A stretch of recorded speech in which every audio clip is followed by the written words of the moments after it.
vision begets vision. And if we can put ourselves in the right space to the remarkable ideas of others, it in turn puts us into a space of new creativity.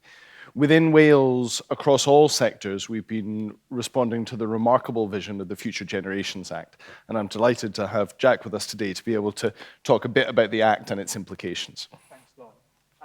I'm drawn immediately today to two things I'd like to highlight, first of all. I think that my thoughts are taken to climate refugees, those artists, directors, and others in the industry who are displaced across the world because of climate change.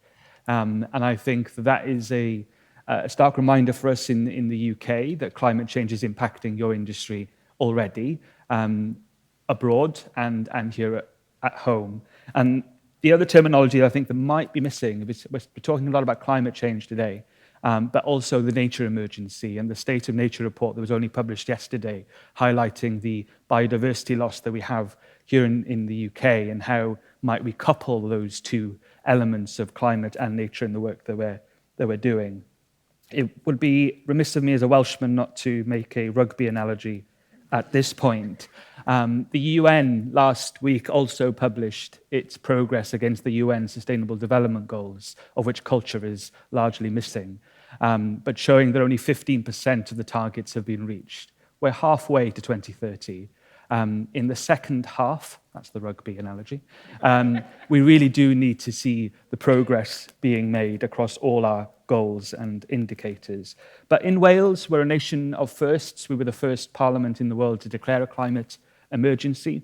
And we established in 2015 the Wellbeing of Future Generations Act. It's a statutory piece of legislation that places the legal obligation on all our public institutions, from government ministers, health boards, local authorities, national bodies like Natural Resources Wales, the Arts Council and our museums, etc., that they must think about future generations before making any decision. That's in policy or in the corporate areas of change like risk, procurement, assets, and so on. So if you're going to have a nature person at the table, you might want to think about what a future generations person looks at the table.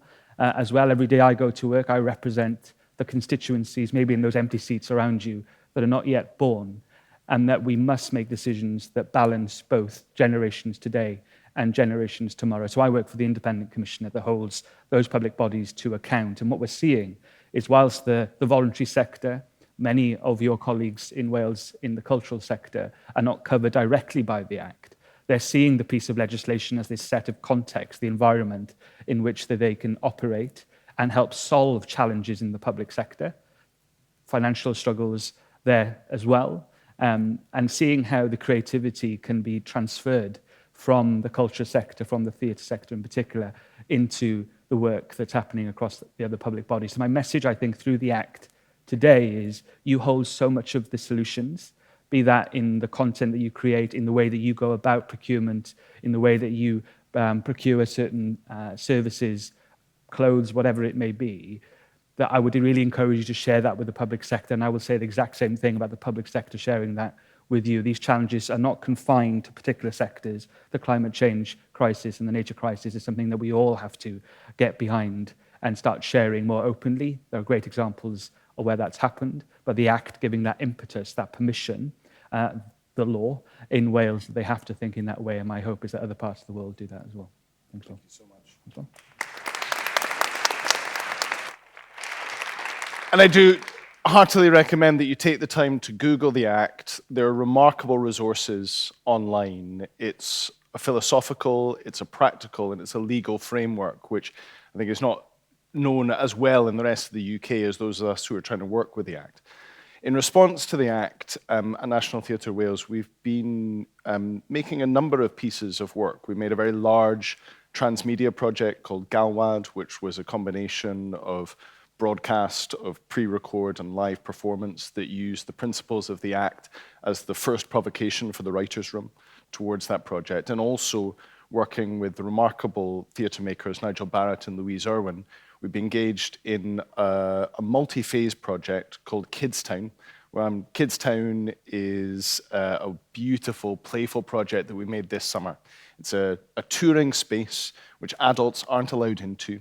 Inside the space, there are things, recycled things, from cardboard to dressing up clothes to old typewriters.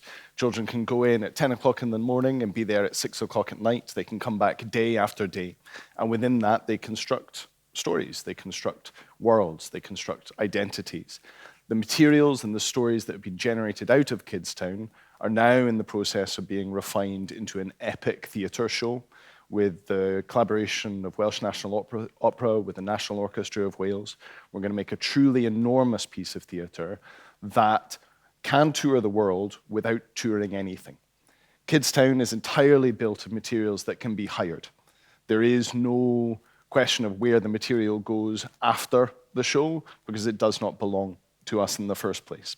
So everything is already built into a circular motion. The idea for Requiem is that it will do the same thing, that when it goes internationally, a small number of performers will be able to travel to a different place where they will work with communities, with performers in that place to still make work that fills this kind of epic theatrical space.